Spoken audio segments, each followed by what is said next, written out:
Tahukah kamu pendiri Jakarta berasal dari Aceh, yang bernama Fathahillah? Namun sayangnya sejarah ini tidak tercatat dengan baik.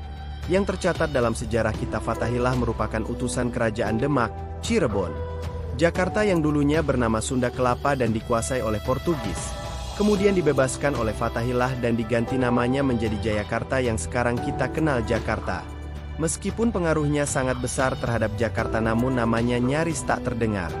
Yang mirisnya pada tahun 2008 ada seseorang yang bernama Ridwan Saidi, mengatakan Fathahillah adalah perampok, penjahat.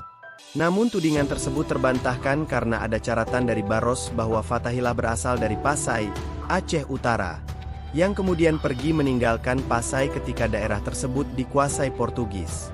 Fathahillah pergi ke Mekah untuk mempelajari agama Islam, dan setelah 2 atau 3 tahun, lalu kembali ke Pasai. Karena masih diduduki oleh Portugal, Fathahillah melanjutkan perjalanannya ke Pulau Jawa, ke Jepara.